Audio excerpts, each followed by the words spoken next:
Whether you're ordering wings for the game, whipping up a 7-layer dip, or ordering pizza, there's something about football that makes you want to eat. And this football season, Uber Eats has the best deals on game day food. No matter what you're craving, from 2-for-1 pizza to buy one, get one wings, Uber Eats will be dropping new deals each week, all season long. Uber Eats, official on-demand delivery partner of the NFL. Order now. Terms and conditions apply. See app for details.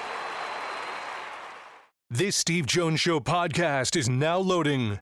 The Steve Jones Show podcast is presented by Sunbury Motor Company, Purdue Insurance, Brewers Outlet, and NIL Game Changers.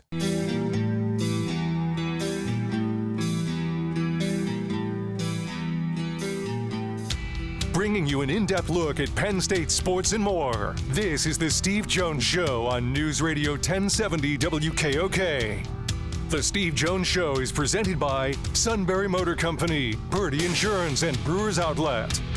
Now from the Sunbury Motor Studio, here's Steve Jones. Great to have you with us on the show today. Brought to you by Purdue Insurance, Market Street in Sunbury. Go to purdueinsurance.com. Auto, home, life, business, boat, motorcycle, RV. We have a multitude of insurance needs. And you need to have the pros that care about you. Take care of those insurance needs because they care about you, they'll make sure you're insured and also do everything they can to save you money. As customer service number one at Purdue Insurance. Market Street in Sunbury. Go to purdueinsurance.com. All right. Purdue's been in a tough spot, but again, every game for them is one of those Super Bowl moments where you get out there and say, okay, this will be the day we make our statement. Well, they went to Ohio State. They didn't make any statement. They lost 45-0. But they had the game with Illinois. They had the 40-point second half. They got the game to overtime. Didn't win. And I think, was that the one where he said they went for two? Right? Either that or Northwestern one, because that went to overtime too. I think it was the first one. It was the Illinois game. Yeah.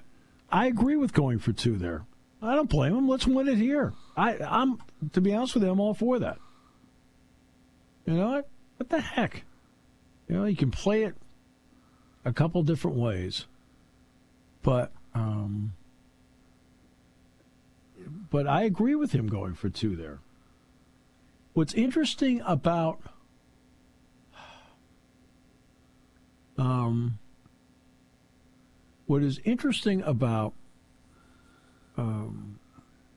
what they did at Purdue, and I'm not going to in any way, shape, or form judge Ryan Walters as a head coach. That's not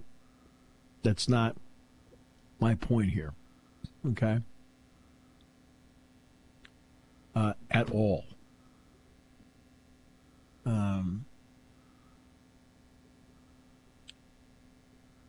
Is that when you look at the history of Purdue football,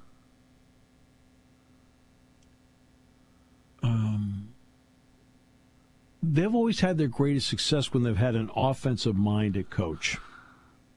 And so I was a bit surprised when he was hired, not because of the quality of the man, not the fact that the quality of defensive coordinator he was at Illinois. No, none of that. I'm talking about the history of the program. You go all the way back into the 60s, Bob Greasy. Then Mike Phipps, Leroy Keys. These are all offensive players. Now I realize there are some defensive players that have played well. I mean, George Karlaftis, for example, is playing very well for the Kansas City Chiefs on the defensive side of the ball. But that's when they've had their success. Mike Phipps, I believe, beat Notre Dame 3 years in a row as a starting quarterback. And again, because he was the quarterback. And then you fast forward to that, and Joe Tiller comes in. And when you sit there and look at their success, I mean, and Tiller changed the Big Ten. If there's a single person that changed the Big Ten, stylistically, it was Joe Tiller. And I don't care who the quarterback was, with the one that, above all, is Drew Brees. But again, offense, offense, offense. And then after Joe Tiller went, they kind of went a little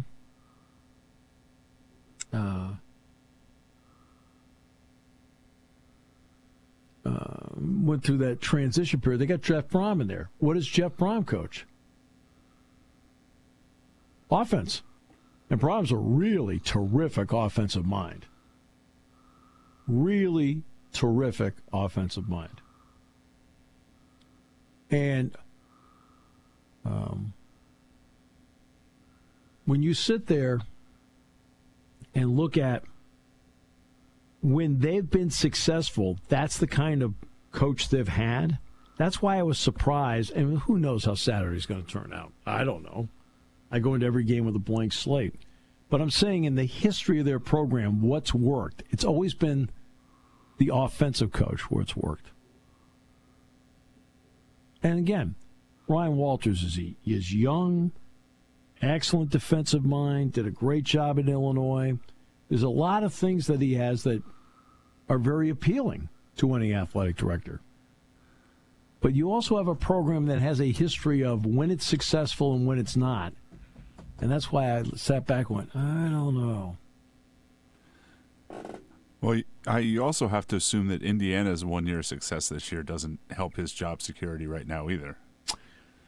Well, what Cignetti is doing at Indiana doesn't help anybody's job security. Well, that's true. I'm talking about anybody that's been a head coach at a place 3 years or less.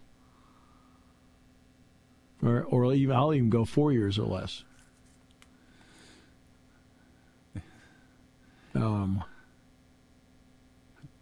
I mean, I know it's not easy, but he is making it look kind of easy.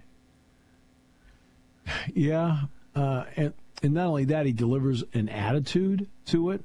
His attitude has been simple. All right? Jeff Goodman, who writes about basketball and has for a long time, is an Indiana grad. And during the summer, Jeff went in and he was talking to Kurt Cignetti. He says, hey, boy, if you could get off to a 4-1 start, that would be really great, blah, blah, blah. And Cignetti looked at him like, what are you talking about? He said, well, you get a 4-1 start. He goes, no, we're going to win them all.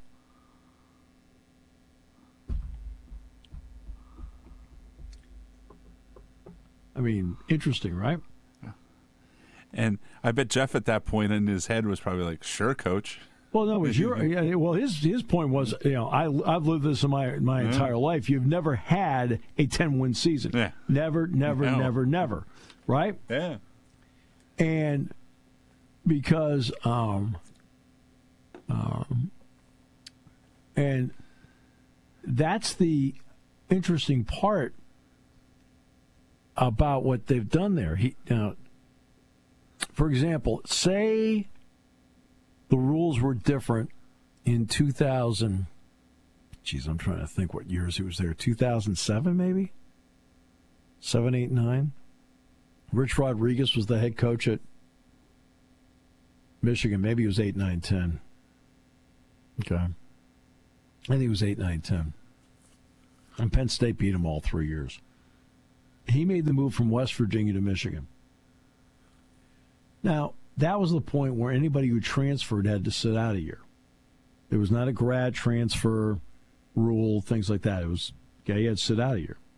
If Pat White, who was his quarterback at that time at West Virginia, was allowed to transfer with Rodriguez to Michigan, it may have been a different story for Rich Rodriguez. Maybe a different story for him at Michigan compared to how it turned out. Because he had to sit there with square peg round hole for a long time. Then he got Denard Robinson, and they still couldn't quite get it done. But it may have changed the transition for him and made it easier. Cignetti has 13 players on his roster that were with him at James Madison, and 12 of them are starters. And it gives you a real good head start on your culture. It does, because now you're not trying to convert everybody in the room. They're all looking at you. That's why I felt from Mike Rhodes getting Ace Baldwin and Nick Kern from VCU in here helped set the tone for what the culture was like at VCU and how it needs to be here. And I think that's something that you need to take a look at.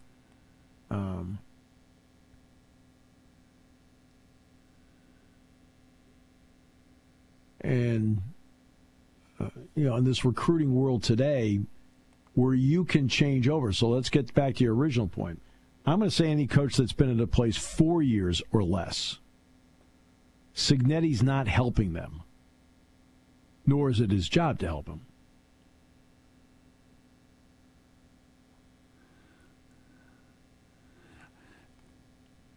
I'm sure this is probably an underreported part about it. In this day and age, you have to get your NIL people all on the same page with that too, and he obviously did to get a lot of those kids in there. Right. Now, it really helped that he was able to get Curtis Rourke, who had been at Ohio University, and he played against Penn State, and I liked him. Jack and I were both like, hey, this, the quarterback can play. The rest of the guys around him were okay, but he could play. And you could just see it in not just in person, but in the videos and so forth. And the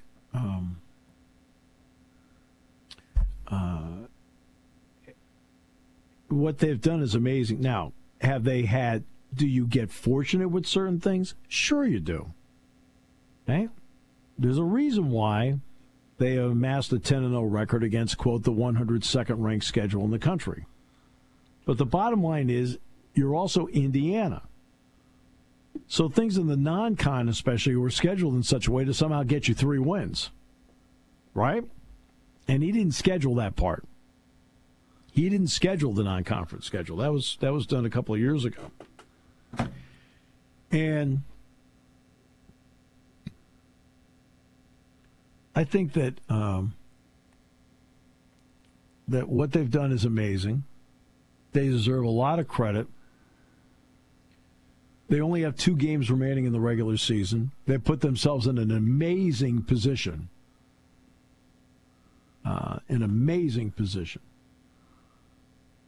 And I'm happy for their fans. I am thrilled for Don Fisher, who's the play-by-play announcer for Indiana. Look, Don's done Indiana football for 52 seasons. And to have this happen at this stage of his career, a guy that, by the way, announced all 3 of Bob Knight's national championships. So on the basketball side, he's been there. He's done that. On the football side, this has not happened. I remember when they played at UCLA this year, I texted him the morning of the game because they were out there a couple weeks before we were. I texted him the morning of the game and I said, hey, Don. I said, you know what? He said, enjoy going into the Rose Bowl. Enjoy the scenery. Enjoy everything about it. I'm thrilled you get a chance to finally do this. And he says, hey, Steve, it's not the granddaddy of them all today. He says, but for us, it's a granddaddy. Looking forward to it. All right, that's what he texted me back. Well, now to see this happen, they're 10-0. Not only are they 10-0, they put themselves in a position. And again, last night was the second snapshot of the season. Again, these are snapshots. Always remember that. That is the current snapshot of what they think. It is not the be-all, end-all ranking of what they think. And remember, it's a 1 through 25. It does not weight, okay, who conference champion. They don't predict conference champions. I don't know. Having the third-place team in the ACC as the one of the bye teams was pretty interesting. Who was that? Miami. Oh, Miami, yeah. SMU and Clemson are both in front of them in the standings. Right, but that doesn't mean Miami can't be an at-large team. As the third ACC team? If Sure. they're not penalizing teams to get in? Nah. They only have the 1 loss. I know. I'm not arguing that point, but if everybody wins out, Miami's going to have one loss and not be in the ACC championship game. Right. Well, I mean, Penn State wins out, they'd have one loss and wouldn't be in the Big Ten championship game. I think we both know that I believe the Big Ten's a little deeper than the ACC. Yes, there's no question it is. No question. I'm just making the point counterpoint here. Yes. There's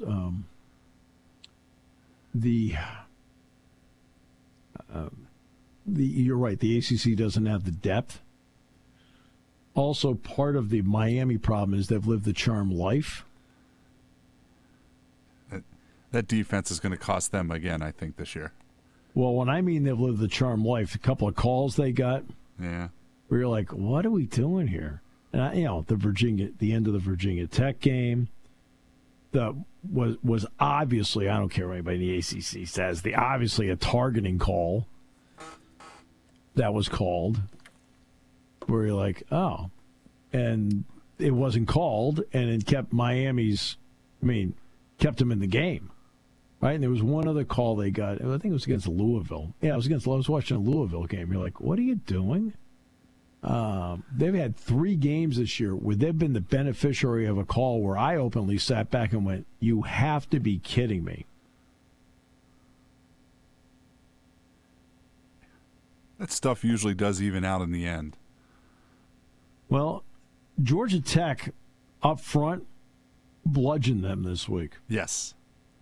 And by the way, I was you saw Jordan Vandenberg recover the fumble. I was so thrilled for JJ. JJ is such a great kid. He was here. Great kid. Thrilled for him. Just thrilled for him that he made that play. So,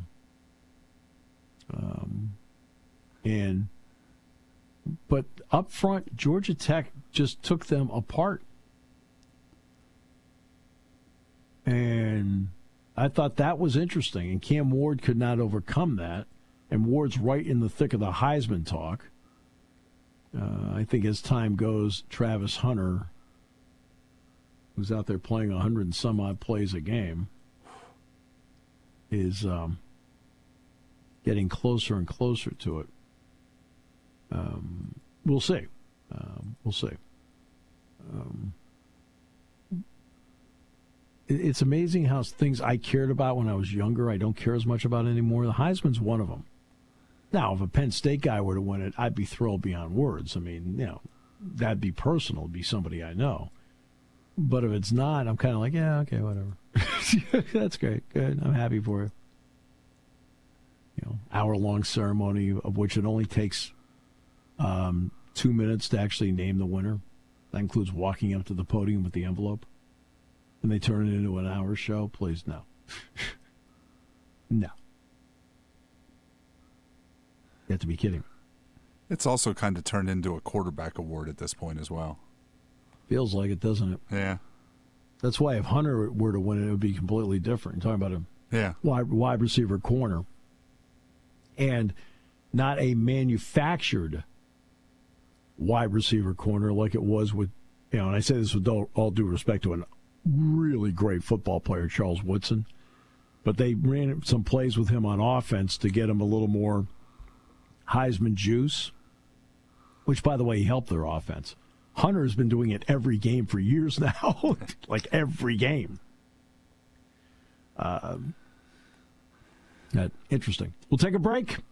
Come back. More in a moment. Great to have you with us today. Brought to you by Purdue Insurance here on News Radio 1070 WKOK. The new Apple Watch Series 10 is here. It has the biggest display ever. It's also the thinnest Apple Watch ever, making it even more comfortable on your wrist. And it's the fastest charging Apple Watch, getting you 8 hours of charge in just 15 minutes.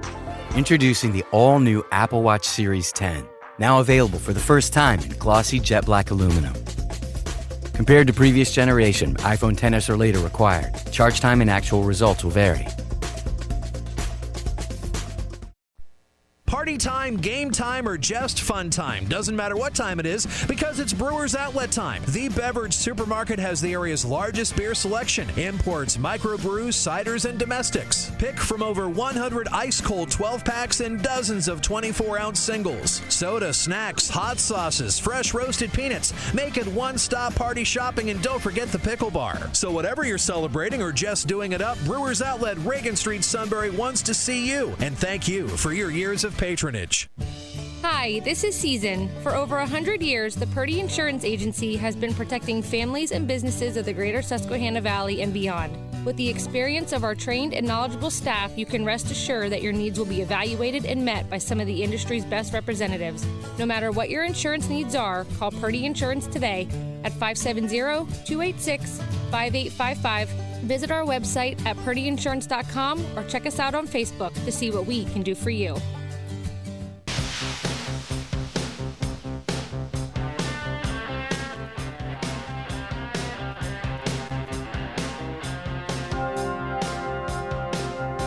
So I sent the suit a text message yesterday about a couple things. And he texted me back and said he's sort of out of it right now. I'm sitting there like going, what's changed? What? I don't have an answer for you. Of course you don't. Who could? My goodness. Love the guy. He is a terrific guy, so I want him to get better and get going here.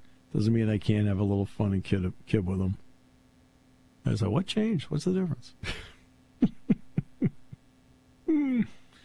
Oh, well. Yeah. Yeah. So,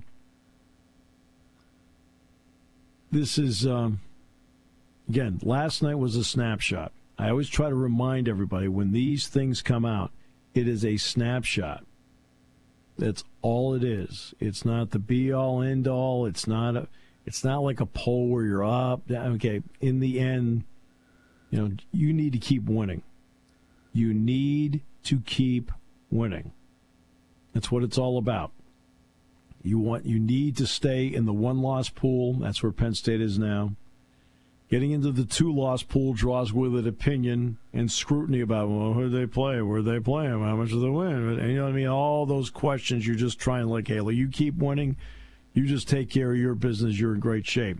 You don't want to be in the three-loss pool because you're out. I have great respect for Heather Dinich, and she said, I'm not so sure 3 losses. No, I do. If you have 3 regular season losses, you're cooked.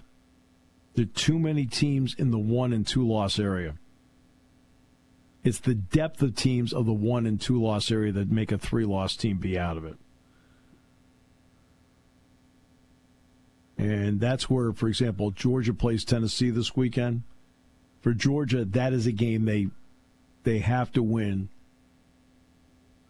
If they don't win it, they're not going to the playoff.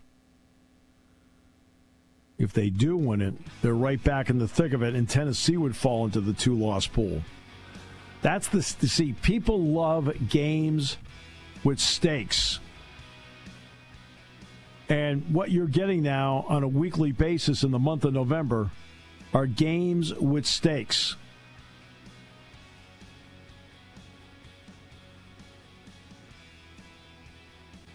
And that makes such a big difference, right, in terms of what the fan wants to see. It just gives you each game, you're sitting there going, okay, this game has meaning, one way or the other. It's making the game more popular.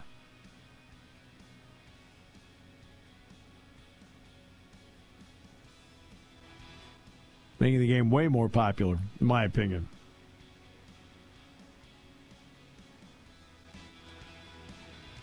Those playoff ratings are going to be nuts. I think they're going to be incredible that weekend.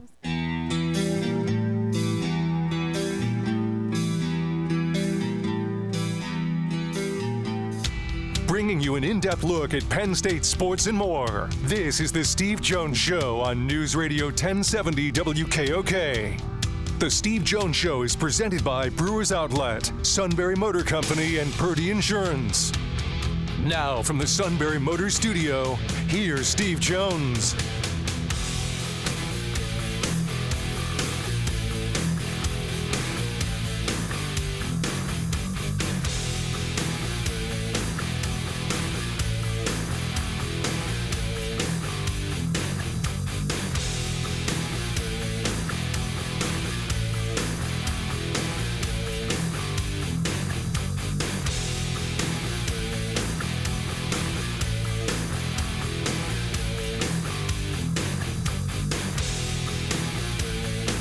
let's get some Brewers Outlet.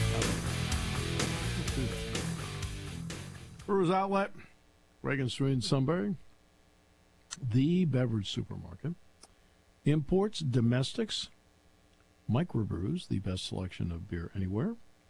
Wine coolers, water, soft drinks, snacks.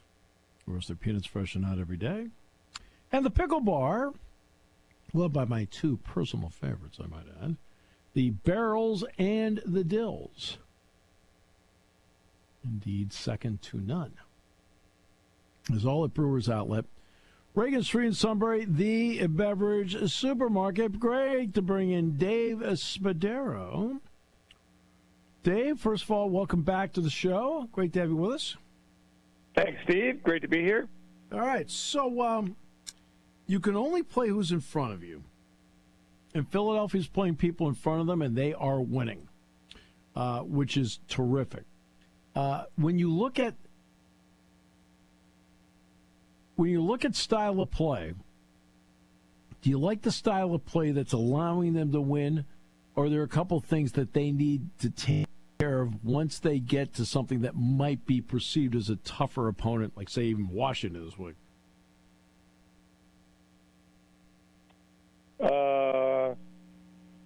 I like going from -6 in turnover ratio to +1.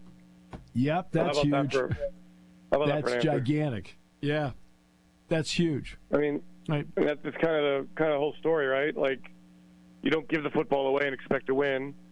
When you win the turnover battle in the NFL, it is such an overwhelming piece of good statistical data.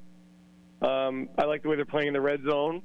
I like the balance on offense. The run game has been really dominant, and they've been. Look, I get your question, and the real question is: are the Eagles for real? And is Thursday night the real test of how good they are? Yeah, is kind of what you really want to say. Well, because they've beaten 5 lousy teams, and in this 5-game win streak, and how much does that really mean? Well, I don't know, but I think Washington's very good, and I think the Eagles have beaten who's in front of them, and they've done a convincing job, and I think that this football team is also very good. So I don't think there's a lot of I think, Steve, there's just not a lot of really great teams in the NFL. I think everybody's either really okay or lousy. Yeah. I think that's kind of the way it is.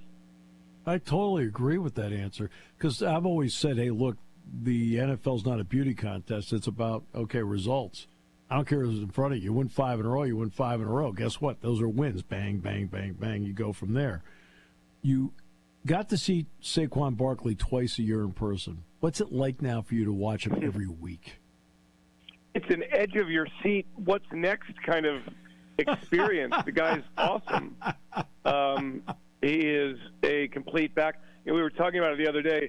Is this small sample size enough to convince you that Saquon is the best running back that you've ever seen with the Eagles? And I really can't go that far because, since I've been with the Eagles, it's been like Herschel Walker and, Brian Westbrook and Deuce Staley and Brian and LaShawn McCoy and Miles Sanders and DeAndre Swift and blah, blah, blah, blah, blah. And but this guy is just, he does it in such spectacular fashion. He can also just wear you out, grind you down, and does it as a pass catcher too. And I really, really enjoy watching him play. I think he is. And the thing is, everybody knows that he's getting the football, and he still drags his defenders along 3, 4, 5 yards. So he is every bit what I hoped he would be, and probably even more. I've been blessed to watch a lot of great Eagles running backs, and Saquon, in a matter of 9 games, has shown that he is right there among the very best. Right. The backwards leap. So I'll tell you a quick story about that. Ridiculous. Yeah. We're at practice. Penn State will practice on Sunday night. They take Monday off. So Kenny Sanders, who's in the recruiting department, comes over to us at practice. He said, hey, did you check out what Saquon did? So I was standing there with 2 of the team doctors, Wayne Sebastianelli and Greg Billy. And he says, let me show you on the phone. And you remember the first part of the run, Dave, is the spin move. Oh, yeah, which was an incredible move in itself. Right. And Dr. Greg Billy says, wow, what a move. And Kenny looks at me and says, wait. Oh, that's a great story. Yeah, I mean, that was insane. I mean, that was just instinctive and powerful and explosive and otherworldly. And the fact that he didn't get just tattooed made it even better. But it was remarkable. And the guy is just everything. And I think what's so interesting about him, when he makes a mistake, you drop the pass against Atlanta, and you go, oh my God, he dropped it. Oh, Saquon Barkley just made a mistake. Right. And that's how good he is, because he's so good that you've forgotten that he's human. Has he made Jalen Hurts, just by presence, even a little bit better at quarterback? I think so. I think that he has taken the pressure to do a lot off of Jalen's plate. I think when Jalen gets into trouble, he feels like he has to carry everything, and consequently you see him force throws or at times hold the ball too long, or just throw the ball away, live for another play. You got Saquon Barkley back there. He made a play last week against Dallas, third and whatever it was, 8 or 9 or something. Swing pass out to the left side. He catches the ball around the 18, 19-yard line. And nobody talked about it, but he made his way, picked and bobbed and spun and powered and made his way down to the 1-yard line against like 5 defenders. And it's become routine for Saquon Barkley. And this was a remarkable play. And on the heels of the reverse leap, nobody heads to it. Dave, you made a really interesting statement, which, by the way, I agree with, about there appear to be some good teams and then okay to lousy teams. Yeah. I mean, weird league. Yeah, you know the league like the back of your hand. Why? Why has it turned out this way, in your opinion? Just watching, and not just I'm talking about the other teams that you watch. Why? I would probably point to quarterback play that has not gone to the next level. Trevor Lawrence in Jacksonville, Deshaun Watson, Cleveland, Daniel Jones, New York. No Dak Prescott, bad quarterback tandem, and Cooper Rush and Trey Lance. There's just this league is so quarterback driven, and when you don't play in the preseason. So the play through September is what preseason should be. So you're going to get uneven play there, and then there's just doesn't seem like there's a lot of great ones out there, or a lot of good ones out there, and there's a lot of really crappy ones, and those teams I just mentioned have really bad quarterback situations. And the league is already struggling to score points. The defense, in a lot of ways, has caught up to the offense already. Witness the struggles the Eagles have with the brotherly shove, which they continue to go to, even though the margins have gone down a little bit. But the defense kind of caught up to what the Eagles are doing there. Sure. And I think defenses catch up to offenses inherently. That's why they keep changing the rules. And if you don't have really good quarterback play, you don't score points. And when you look team to team to team, there's not a lot of really good quarterback play. And that's why I think Washington has taken its big leap. They believe in Jaden Daniels. He's been outstanding with his decision-making, his poise, his athletic ability, his accuracy. They've gotten a bit of luck with the Hail Mary, etc. But they're riding the leadership of Jaden Daniels, and that just goes to show what a quarterback does for an NFL team, and it's just not been consistent across the board. Yeah, there are 3 things I came to, Dave, and tell me if I'm off base on any of them.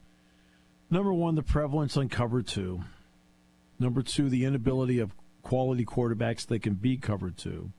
And number 3, the inability of offensive lines to protect quarterbacks that would give them a better shot at beating cover 2. Am I right or wrong on that? My only argument is that they've been playing cover 2 for forever. Yeah. So it's not like the concepts have changed defensively. Yeah, good point. I do think the offensive lines are not as good as they used to be. There are a lot of injuries. I mean, the Eagles are blessed to have depth and have, over the years, just consistently addressed offensive line. It's interesting. Like, this is like such a small nugget of nothing that nobody cares about. But depth coming into the season for the O-line for the Eagles was like, wow, boy, who are these guys? And when they were able to get back Jack Driscoll, who went to Miami in free agency, didn't make it down there, like Jeff Stoutland was so happy that he got somebody back that can play multiple positions, that he can plug in, that knows what he wants. It was just and he hasn't really played that much, and he hasn't made a huge, investment in the team or contribution to the team, but it was just an indication to me, like, wow, is it that hard to find offensive linemen, or a defensive lineman so good, or they're bringing such exotic blitz packages? But it could be the cover two. Why the cover two now, though, Steve, versus when Tampa Bay was winning Super Bowls with it, and it was Derek Brooks, a linebacker, and a great secondary that they had. Yeah. Good points. I don't know. I always go back to quarterback. I just think, and I look at the Eagles, and when Jalen Hurts doesn't turn the ball over, this team beats anybody. When he turns the ball over, they're leading 7-6 late in the second quarter against an absolutely awful Dallas Cowboys team. Right. And so I kind of extrapolate that and project that to the rest of the league. By the way, I know Dak Prescott, so I understand that as a preface to the question. But why is Dallas awful? Oh, they're terrible. Well, Jerry hasn't invested in the team. I mean, how do you ignore the running back position as he has? No question. They've had some injuries on defense, and generally they have a pretty good defense. But even when their defense was healthy, it was like boom or bust the last few years. They've given up so many yards on the ground. The Dallas Cowboys show of shows where the circus is more important than the substance has, in my opinion, caught up to the Dallas Cowboys. Good point. Dave, now I want to get to the defense. You talked about the +6. We're not going to be a +6 unless a couple things happen. A, you're taking care of the ball, which you've addressed, but you're also taking the ball. What's made the Eagles' defense better, more effective, in your opinion? For the first time, Steve, that I've looked this up, I mean, forever, they're getting these giant contributions from their draft class. Yeah. And, Eric Allen back in 1988, I had an afro back then. I mean, I had weave. My hair was like parted down the middle and like wings, like beautiful. Eric Allen came in and started as a rookie at game one. Quinyon Mitchell did that this year. And then Cooper DeJean comes in and shores up a really, really large hole at nickel because Avonte Maddox, who I love, was just getting overmatched. But Cooper DeJean is 6 foot 198, younger, faster, stronger, bigger, has done a great job at nickel cornerback. Start there. Add in some playmakers at linebacker that they haven't had. They've been interchanging their linebackers and just piecemealing it together. But now you've got a healthy Nakobe Dean. You've got Zach Bond, the free agent find of the year, along with Saquon Barkley.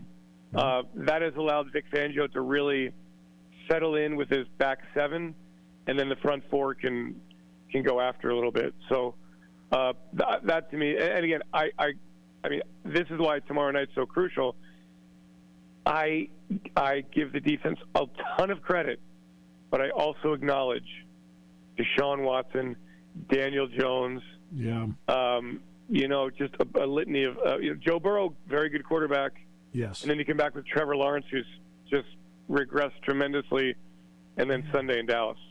Yeah. That now the Eagles are what second and third in many defensive categories. It's unbelievable. So tomorrow night is so critical for the defense. Yeah, no question about that. But these rookies, Steve, these rookies are the real deal. Yeah, John Mitchell and Cooper DeJean are the real deal, and you will hear down the line from Jalix Hunt and Will Shipley and all these. Johnny Wilson catches his first touchdown pass. This draft class has been really, really good. I mean, look, DeJean I thought would translate really well to the NFL because, Dave, I had the advantage of seeing him on an every-year basis playing against Penn State. And the guy, I just looked at him and said, that guy is an NFL player. Whoever gets him is going to get a gem. Mitchell I never saw. So now you see him, and when I watched him on TV, I said, man, for a kid, he's a lockdown guy. That's just opinion watching from afar. Eyes on sight are better. When you watch him play on sight, What are you seeing that makes him somebody that could be a long-term shutdown guy in this league? He doesn't cheat his eyes. He's not greedy. And what I mean by that, he's not shooting his eyes into the quarterback, into the backfield, to try to find a little cheat to go get an interception. He sticks with his assignment. He's very, very good on his technique. He takes direction from the linebacker, the veteran cornerback Darius Slay, for example, that really have helped him a lot. He's a sponge, and he's a humble kid. He doesn't talk at all except when he's on the field, and he just goes out and does his job. He's athletic enough to run with everybody. He's big and strong enough to mix it up, not afraid to lend a hand in supporting the run. So the one game where he really kind of got picked on a little bit was the Atlanta game, that last drive. They kind of went after Mitchell, and they scored the touchdown. They beat the Eagles. Abject depression. He really has come a long way since then, learned from that, and his recovery speed on deep balls is a thing of beauty. I mean, they have tested him deep, and he has been right on it and using that arm bar expertly, that little veteran move to lock up the receiver's arms. I mean, it's impressive stuff. Can't wait to see what he does when he gets his first interception, see what he does with football in his hands. But this moment has not been too big for him, which is pretty amazing for a kid from Toledo playing in his rookie season. Yeah, well, he may have to wait for that first interception because you actually have to throw the ball at him. I'd be hesitant to throw it over there against him, to be honest with you. Yeah. I think he's playing that well. I have to ask you another sidebar question. That's about the officiating, which gets a lot of scrutiny along the way. It feels like, and it's only a perception, but it feels like every third play there's a flag down on the play, something like that. Is that a product of guys not playing in the preseason where they can establish the ground rules then? Or is it just a product of maybe not enough officials who have a feel for the game? Or just the fact that guys are just out there making a ton of mistakes? What is it, in your opinion? I would have to look at the raw numbers, the real data, and see if, in fact, there are more flags per game. I don't know that answer. Because, as you say, it's a perception. It does feel that way a lot of times. It really is disruptive. I think we've probably had this conversation in the past. I mean, I feel like I always feel that way about officials. I don't like officials being involved in the game of football at all. Right. So it's a hard question to answer. It certainly feels that way, but I probably would argue that it felt that way in years past. That's fair. No, that's a fair answer. I understand that. How do you feel on this team in this moment? Nick Sirianni's been with this team.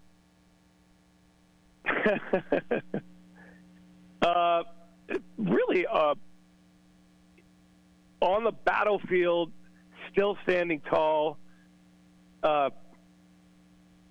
being surrounded by those who are ready to attack, labeled as the lame duck at the beginning of the season, the coach on the hot seat, the one who's, that guy I don't trust, Nick Sirianni. What is he doing making all these third and fourth down calls? And he's going to cost the Eagles games. And I hear all that, and yet, they're 7-2 in first place in the NFC East. Home game against Washington tomorrow. The players play hard for him. 2-2, he kind of loses it a little bit, shaves his head. People wondering what the heck's going on with Nick Sirianni. The players rallied around the head coach. Right. And all I read about in the NFL and hear is that this team's not doing well and that coach is going to get fired and, whoops, there goes the offensive coordinator, or that quarterback's getting benched, or, well, that doesn't happen in Philly. And all the Eagles keep doing is winning. And they came into the season very aware that they had collapsed like a deck of cards last year after a 10-1 start. And by golly, they're 7-2 and surging, and only the Kansas City Chiefs are hotter than the Philadelphia Eagles. And that credit goes to Nick Sirianni. And I think that having lived in the days of Buddy Ryan, when Buddy Ryan was the lightning rod for the football team, the willing lightning rod, took all the pressure off the players. In a way, that's kind of happened here. And Nick has become the lightning rod and gladly doing it. And here the Eagles are with a big game nationally televised on Thursday night. And a win would give them a 2-game lead in the loss column in the NFC East with 7 to go. And that's, and they've changed their style of play. Yeah. They've made adjustments. He lets his coaches do their job. He lets his players thrive. You don't hear people complaining about Nick Sirianni ever. And so I think Nick Sirianni's done a very, very, very impressive job in his 3+ seasons here with the Philadelphia Eagles. The track record, the wins and losses, which is all that matters, speaks the case for him. 32 fan bases. Probably only Kansas City and Detroit right now would be happier. How about that? Not a bad way of putting it. Maybe Buffalo. Yeah, Buffalo would be thrilled too. I think because they weren't sure with the wide receivers, so they've got to be thrilled where they are too. And I got to believe. Listen, and what makes this so great? I believe Washington. Yes, they're winning for the first time, and they're feeling great. And this is a big game, and Washington is for real, and Jaden Daniels is a star in the making. Yep. And you wonder if Chicago's feeling Sam Bowie, Michael Jordan-esque a little bit right now. Listen to you going back in the 1984 NBA draft Wayback Machine. I love it. Yeah. Hey, why not? I mean, wouldn't you be feeling that a little bit if you're a Bears fan right now? Absolutely. Dave, total pleasure as always. Thanks so much. I always enjoy the talks. Hey, but let me ask you this, Steve. How real are the Nittany Lions? Good, and then they're deep. And the reason you can get through a season like this is you have depth. And because they have depth, when they've had guys go down like a KJ Winston or in a game where Drew Aller got hurt, they had somebody that could step up and play. And I think that's made a big difference when you're trying to navigate a schedule this long. And you know that, seeing the Eagles all the time. Yeah. If they didn't have certain guys step up when they needed them in a long season in a physical sport, that's the only way you can get to a good record. Next time you play Ohio State, take care of Chip Kelly for me, please. I will. Knock him off the perch. I hear you. Thanks, buddy. Dave Spadaro joining us this half hour, brought to you by our good friends at Brewers Outlet, Reagan Street in Sunbury, the beverage supermarket here on News Radio 1070 WKOK. Sunbury Motors Hyundai is going to make this a November to remember. Sunbury Motors Hyundai received 10 truckloads of new Hyundais, and we need to make room now. Choose from over 55 brand new Hyundai Tucsons with savings over $6,500. Sunbury Motors has the full-size SUV Hyundai Santa Fe discounted up to an unbelievable $6,197 off. Both the Tucson and Santa Fe have financing as low as 0% for 48 months and 1.99% for 60 months. Remember, all new Hyundais come with America's best warranty, 10 years, 100,000-mile powertrain. If you want to have a fun day, why not buy a Santa Cruz Hyundai? This nimble pickup starts at $31,340. The Santa Cruz is discounted up to $49,50 with 23 available. Sunbury Motors in the North 4th Street Auto Plaza is going to save you the most money all year now. 10 truckloads of new Hyundais will make this month a November to remember with your next Hyundai from Sunbury Motors Hyundai.